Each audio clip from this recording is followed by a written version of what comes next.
Hello my YouTube family, कैसे हैं आप लोग। आशा करती हूँ कि आप लोग बहुत अच्छे होंगे। और ये वीडियो है ना करवा चतुर्थी वाले दिन का है। तो ये करवा चतुर्थी से एक रात पहले की क्लिप है जिसमें मैं मेहंदी लगा रही हूँ। तो लेफ़्ट हैंड में तो मैंने मेहंदी लगा ली थी खुद से, और अच्छे से मैंने हाथ भी बना लिया था, पर राइट हैंड में मुझसे बन नहीं रही थी। तो फिर मेरा बेटा बोला कि लाओ मैं लगा देता हूँ, तो बस वही लगा रहा है। और यहाँ पे खूब सारी मस्ती चल रही है हम तीनों की, दोनों बच्चों की और मेरी। तो राइट हैंड में बड़ी दिक्कत आती है यार मेहंदी लगाने में। इस बार तो इसने लगा दी थी, पिछली बार मेरी फ्रेंड ने लगा दी थी, तो हो जाता। नहीं तो हर बार मेरा राइट हैंड रह ही जाता है मेहंदी के लिए, और जिससे पूजा करनी रहती है वही हैंड रह जाता है मेहंदी लगाने के लिए। और ये आ गया नेक्स्ट डे, करवा चतुर्थी वाला दिन। तो करवा चतुर्थी की आप सभी महिलाओं को खूब सारी शुभकामना। सबकी त्यौहार अच्छा ही रहा होगा। तो खीर बनेगी, खीर के लिए मैंने चावल भिगो करके रख दिए हैं। और गुलगुले बनेंगे, मीठे वाले पुए बोलते हैं हम लोग। तो उसके लिए मैंने गुड़ गलने के लिए रख दिया है। अभी मेरे पास में काफ़ी समय था तो फिर मैंने ऐसे ही नॉर्मल पानी में गुड़ गलने के लिए रख दिया। अदरवाइज़ कभी कभी जल्दी रहती है ना, तो फिर मैं पानी गर्म कर लेती हूँ, और गर्म करने के बाद में गुड़ डाल देती हूँ, तो वो अच्छे से आसानी से मेल्ट हो जाता है। पर अभी तो खैर काफ़ी टाइम था, तो मैंने गलने के लिए रख दिया उसको। 1.5-2 घंटे में आसानी से वो मेल्ट भी हो जाएगा। अब ये हमारे यहाँ पे ना करवा चतुर्थी के दिन करवा पे रखने के लिए मैदा से खाजे बनते हैं, मतलब पपड़ियाँ। खाजे 2 तरह के रहते हैं, एक चाशनी वाले भी रहते हैं, तो वो नहीं बना रही हूँ यहाँ पे, मैं सिंपल बना रही हूँ। पपड़ी जैसे रहते, पूड़ी जैसे बिल्कुल ही पतले क्रिस्पी रहते हैं। तो बस मैं यहाँ पे यही बना रही हूँ। तो मैंने मैदा ले ली है, मैदा मैंने अभी अंदाजे से ही ले ली है। और इसमें मैंने रिफाइंड ऑयल डाल लिया है, और अब इसको हम एक आटा गूँथ के रख देंगे। ना ही ज़्यादा सॉफ्ट और ना ही ज़्यादा हार्ड, मीडियम वाला लगा लेंगे। और खैर आज तो बिल्कुल भी उतनी थी भी नहीं, बस की नहीं। तो पहले तो मम्मी वगैरह तो खूब सारे बना के रखती थी, क्योंकि ये चाय के साथ खाने के लिए इतने अच्छे लगते हैं, खूब अच्छे लगते हैं। और अभी तो ये व्रत के लिए बन रहे हैं ना, तो इसमें सॉल्ट वगैरह कुछ ऐड कर नहीं सकते। पर अगर आप ऐसे बनाओ ना, तो इसमें कसूरी मेथी और अजवाइन, नमक, ये तीनों चीज़ ऐड करके देखना। मतलब इतने टेस्टी लगते हैं कि बस मैं क्या ही बताऊँ। खूब बहुत अच्छे चाय के साथ में खाने के लिए बहुत टेस्टी बनते हैं। तो मैंने यहाँ पे थोड़े ही बनाए, हर साल तो मैं भी थोड़े ज़्यादा ही बना लेती हूँ, पर पता नहीं इस बार क्यों मैंने खुद भी कम ही बनाए थे, जो कि 2 दिन में ख़त्म भी हो गए थे। तो ये मैं आटा बना करके जो है रख दूँगी इसको रेस्ट करने के लिए। कम से कम 20-30 मिनट होने दूँगी इसको। और उसके बाद में फिर ये अच्छा हो जाएगा, तो उससे क्या होगा, फिर मैं बेलते समय बिल्कुल क्रैक वगैरह नहीं आएंगे। अच्छा, ज़्यादा हार्ड नहीं लगाना आटा। उससे क्या होगा, ये पपड़ियाँ ना सूखने के बाद में हमें फ्राई करनी रहती है। कम से कम 2-1 घंटे करीबन इनको डला रहने देना। फिर ये थोड़े ड्राई हो जाएंगे, ड्राई होने के बाद में हम लोग इसको फ्राई करेंगे। तो क्या होता है ना, ज़्यादा हार्ड आटा हम इसका लगा लेंगे ना, तो फिर ये जब सूखेंगी उस समय फिर ये ना इसमें क्रेकल आ जाते हैं। तो इस चक्कर में ना इसको सॉफ्ट साइड पे ही रखना है, तो क्रैक ना आए इसके लिए। फिर क्या होगी, टूट फूट जाएंगी और फिर ये काम की रहेगी नहीं, बिल्कुल खंडित नहीं होनी चाहिए। अगर खंडित है तो फिर पूजा में ही रखाएंगी नहीं। तो बड़े ही हिसाब किताब से इसको रखना पड़ता है बना के। और ऐसे बना रहे हो तो फिर ऐसे तो कैसे भी बना लो चलेगी। तो मैंने थोड़ा सा मैदा डस्ट करके ये मतलब रेस्ट हो लिया था इसने आराम से आधे घंटे करीबन। उसके बाद में मैंने बिल्कुल छोटी छोटी सी लोइयाँ ले ली, बिल्कुल छोटी। मैं क्या कैसे बताऊँ आपको, बिल्कुल ही छोटी छोटी सी लोइयाँ मैंने ली थी इसकी। और फिर इसको थोड़ा सा आटे में डस्ट करके हल्का सा, ज़्यादा नहीं, ज़्यादा लगाएंगे तो फिर क्या होगा ना, ये जब हम इनको तलेंगे ना पपड़ियों को, तब इसका कलर बिल्कुल ख़राब आएगा, ब्राउन कलर का हो जाएगा, वाइट नहीं रहेगा। और हमें इसका कलर वाइट चाहिए, ब्राउन कलर नहीं चाहिए। तो वाइट में बहुत प्यारी दिखती है ये सफ़ेद सफ़ेद सी। तो बिल्कुल कम कम सा मैदा लगा के इसको बेल लीजिएगा, और जितना पॉसिबल है उतना इसको पतला बेलिएगा। और मैं सारी की सारी एक साथ बेल करके रख दूँगी, तो फिर बाद में फ्राई भी मैं एक साथ में ही करूँगी।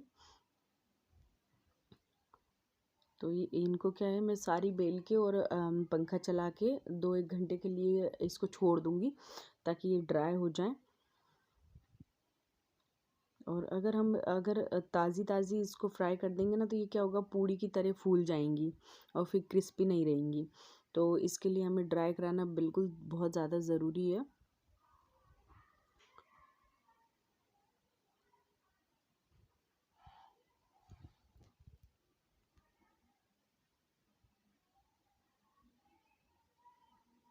पहले तो मम्मी, जब हम लोग छोटे थे तो मम्मी बनाया करती थी ना, तो खूब सारी बनाया करती थी, तो वो काफ़ी दिन तक चलते थे।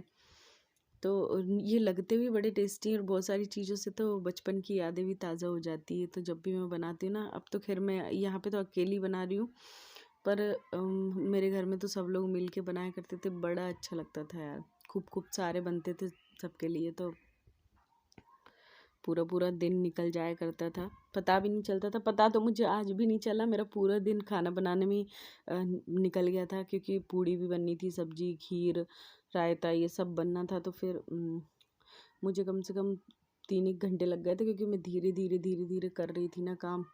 उस दिन बिल्कुल भी एनर्जी थी ही नहीं बॉडी में। तो बच्चे स्कूल चले गए थे, तो हेल्प के लिए भी कोई नहीं था, बड़ा वैसा हो रहा था यार।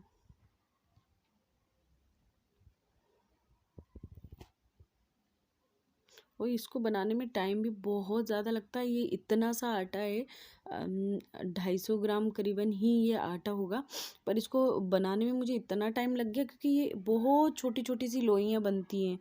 तो आराम से बेलते रहो। ये देखो आप, मैंने बेल के एक न्यूज़पेपर पे इनको फैला दिया था। फैलाने के बाद में मैंने फ़ैन ऑन कर दिया था, ताकि ये आराम से सूख जाए। अब इसके बाद में मैं खीर बनाने के लिए रख दूँगी, क्योंकि इसको खीर में भी काफ़ी टाइम लगेगा, बहुत सारा टाइम लगता है। तो इस चक्कर में मैंने सबसे पहले वो खाजी बेल के रख दिए। उसके बाद में मैंने ये दूध गर्म करने के लिए रख दिया, 1 लीटर करीबन दूध ये वाला रख दिया था मैंने, और आधा लीटर मैंने दूसरा मिला दिया था। ये तो पैकेट का था 1 किलो, और जो बफेलो मिल्क आता है मेरे घर में, मैंने वो भी ऐड किया था इसमें, पर वो शायद रिकॉर्ड नहीं हो पाया। तो मैंने खीर में पानी वानी ऐड नहीं किया था, बिल्कुल अच्छी नहीं लगती फिर पानी ऐड कर दो तो, इसलिए मैंने मिल्क से ही बनाई थी। चावल मैंने पहले ही भिगो करके रख दिए हैं, और ये खीर के ना चावल भी अलग आते हैं, जो कि मेरे पास इस बार थे ही नहीं। तो मेरे पास में जो बासमती राइस रहता है ना, बस वही मैंने भिगो करके रख दिया था। अदरवाइज़ जो खीर का चावल रहता है ना, वो छोटा रहता है और बहुत अच्छे से उसकी खीर बनती है। और ये वाला चावल चाहे कितना भी उबाल लो, वो पता नहीं वैसा मेल्ट सा नहीं होता है, बस खड़ा के खड़ा ही रहता है। तो अगर वो वाले चावल आपके पास हैं, खीर वाले छोटे वाले, तो आप वही यूज़ कीजिएगा। मैंने यही वाले यूज़ कर लिए थे। तो वो चावल मैंने डाल दिए, और कैसे बताऊँ मैं, 1.5 लीटर मिल्क में मैंने आधे कप चावल मैंने भिगो करके और धो के भिगो करके डाल दिए हैं। अब इसे निरंतर चलाते रहिएगा, क्योंकि अगर एक बार ये लग गई नीचे तले पे, तो इसका स्वाद पूरी तरह से ख़राब हो जाएगा, फिर आप खा नहीं पाओगे। तो इसलिए मेहनत है, बहुत सारी चीज़ें, बहुत सारी रेसिपी ऐसी है जिन्हें हमें वहीं पर खड़े होकर कम से कम चलाना ही पड़ता है। तो इसको कम से कम 20 मिनट तक हमें वहीं खड़े होकर चलाना पड़ेगा। तो और 20 मिनट बाद क्या, अच्छे से उबाल आ जाता है ना बिल्कुल स्लो गैस पे, तो उसके बाद में आप थोड़ा सा दूसरा काम कर सकते हो। फिर भी इसको बार बार चलाना ही पड़ेगा आपको, देखते देखते, और काफ़ी टाइम 1-1.5 घंटा इसको कढ़ने में लग ही जाता है।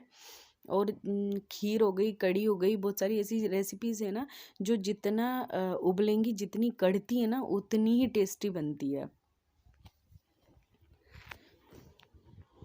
वैसे बनने को ये कुकर में भी बन जाती है, बहुत जल्दी बन जाती है, पर फिर वही है कि जो खुले बर्तन में बनाने में और कुकर में ना काफ़ी टेस्ट का अंतर पड़ता है। तो मैंने तो टाइम लेके, खूब सारा मेरे पास टाइम था, तो फिर क्या होता है ना, किसी भी चीज़ में हम व्यस्त हो जाए ना, तो ना हमें भूख प्यास कुछ भी नहीं लगती है। और मुझे तो खैर भूख प्यास तो मुझे वैसे भी नहीं लगती, बस मुझे चाय पीने का बड़ा मन करता है कि चाय पी लूँ बस मैं। पर मन नहीं होता है कि हाँ कुछ भी करो, जबकि मैंने उद्यापन भी कर दिया है। उद्यापन के बाद में शायद चाय पी लेते हैं, पर मैं नहीं पीती हूँ उतना चाय ना कुछ। और अब हमारे वो जो पपड़ियाँ खाजे हमने बेल करके रखे थे ना, अब उन्हें कम से कम 2 घंटे हो गए हैं। तो अब मैंने रिफाइंड ऑयल डाल दिया है, और ये गर्म हो जाने के बाद में एक एक करके सारी पपड़ियाँ हम फ्राई कर लेंगे।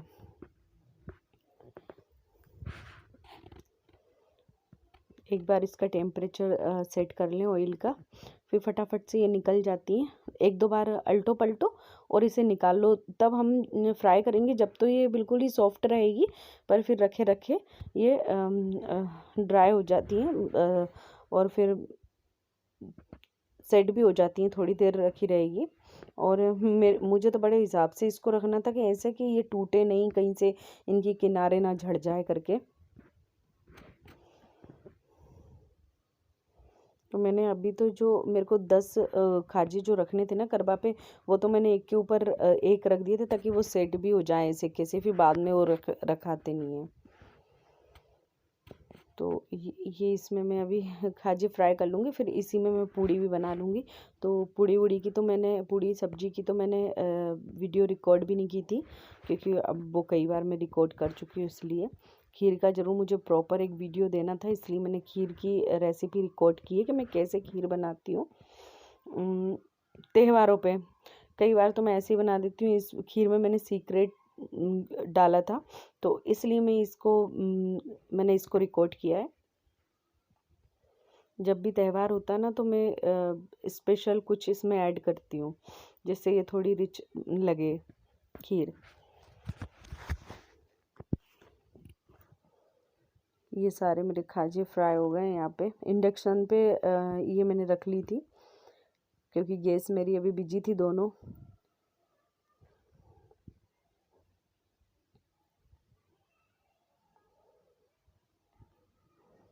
और वापस से हम खीर पे आ जाते हैं। जो देखो आप कितनी कम क्वांटिटी रह गई है खीर की, उबल उबल के।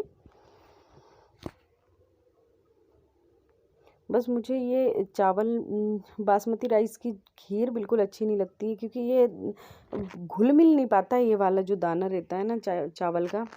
और वो जो एक अलग ही आता है, उसका मुझे नाम भी याद नहीं आ रहा है, कौन सा चावल रहता है वो, शायद गोविंदो भोग रहता है वो, वही आता है। तो खीर के लिए मोस्टली मैं वही यूज़ करती हूँ।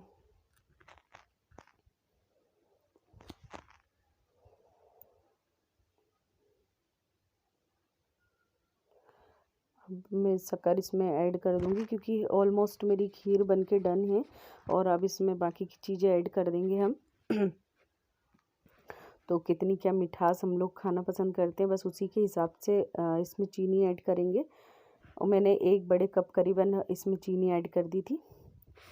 इसके बाद में ये है सीक्रेट इंग्रेडिएंट, वो है खोआ मावा। मैंने इसमें मावा ऐड किया है। इसके बाद में इतना अच्छा टेस्ट आता है, बहुत ही अच्छा, बहुत अच्छा टेस्ट आता है। इसके बाद में हम कुछ ड्राई फ्रूट्स भी इसमें ऐड करेंगे, अपनी चॉइस के हिसाब से कोई सा भी। किशमिश डाली थी मैंने, बादाम डाली थी, काजू डाले थे, चारोली डाली थी। और थोड़े डेकोरेशन के हिसाब से मैंने पिस्ता डाले थे। और हाँ, 4 इलायची कूट के वो भी मैंने डाली थी तुरंत, फ्रेश जो है क्रश कूट करके। और वो वाली इलायची डालें जो रखे हुआ पाउडर रखा हुआ ना डालें, उससे उसका टेस्ट, और फ्रेश कूट करके डालेंगे ना इलायची, तो उसका टेस्ट अलग ही आता है। मैं कई बार पाउडर बना के रख लेती हूँ इलायची का, और उस पाउडर की जो है फ्रेगनेंस ख़त्म हो चुकी होती है, इसलिए मैं तुरंत कूट के और डालती हूँ, तो बहुत अच्छा जो है एक अरोमा आता है। अब एक उबाली दे देंगे, इसके बाद में गैस बंद कर देंगे। शक्कर डालने के बाद में ज़्यादा नहीं उबालनी चाहिए, तो इसलिए। और ये मैंने थोड़े से पिस्ता डेकोरेशन के हिसाब से मैंने इसमें डाले थे, क्योंकि वाइट और ग्रीन का कॉम्बिनेशन गजब ही लगता है।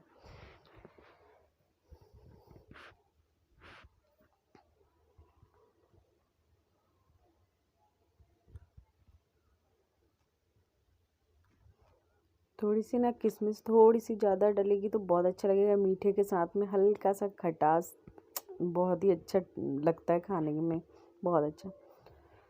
तो ये मेरी खीर बन के रेडी हो चुकी है। अब मैं बाकी की रेसिपी बना लूँगी, मतलब पूड़ी बनानी है मुझे, सब्जी बनानी है, रायता बनाना है, और ये मैं शाम को रेडी हो रही हूँ पूजा के लिए। तो ये मेरे बेटे का आइडिया था कि आप ऐसा करो ऐसा करो मैंने वैसा कर दिया जैसा उसने बोला, छोटे वाले ने। और इधर मेरी शाम में पूजा हो रही है। अच्छा, आप यहाँ पे ये ग्रीन ग्रीन देख रहे हो ना, तो दशहरे के दिन हमारे यहाँ पे गेहूँ, मट्टी में गेहूँ बोए जाते हैं, ज्वारे जिन्हें बोलते हैं। तो ये ज्वारे और पार्वती जी और शंकर जी की मट्टी से मूर्ति बनाई जाती है, जो कि ये रखी है, और करवा, ये तीनों चीज़ों की पूजा एक साथ में की जाती है। और ज्वारा, ज़रूर से ज्वारे की पूजा हमारे यहाँ पे होती ही है। मेरे मायके में भी और मेरे ससुराल में दोनों जगह होती हैं, दोनों घरों में होती है मेरे ये पूजा। तो अब जो बचपन से देखा है बस वही तो करेंगे। और हम, मेरे घर पे ना चलनी से भी नहीं देखते हैं, ना चांद को ना हस्बैंड को। ये मेरी फ्रेंड लोगों के पास थी, तो उन लोग की मैंने लेके फ़ोटो वोटो क्लिक करवा ली, और यहाँ पे हम लोग वीडियो फ़ोटो मेहंदी दिखा रहे हैं। यहाँ पे हम लोग मस्ती कर रहे हैं थोड़ी। पूजा वगैरह हो गई, उसके बाद में तीनों ही अपनी अपनी मेहंदी दिखा रहे हैं। किसने, मैंने और मधु भाभी ने तो बना ली थी, और सुनीता भाभी की मेहंदी उनकी बेटी ने बनाई थी। बीच में मधु भाभी है और पीछे है सुनीता भाभी, जो कि दोनों मेरी बेस्ट फ्रेंड हैं, जिनसे मैं अपने मन की सारी बातें, हम तीनों आपस में बातें शेयर करते हैं। और ये हमारी खुशी है, मधु भाभी की बेटी।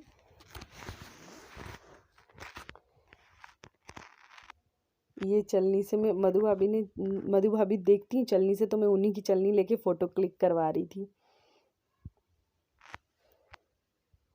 ये सारा है, सुनीता भाभी की बेटी। Thanks for watching.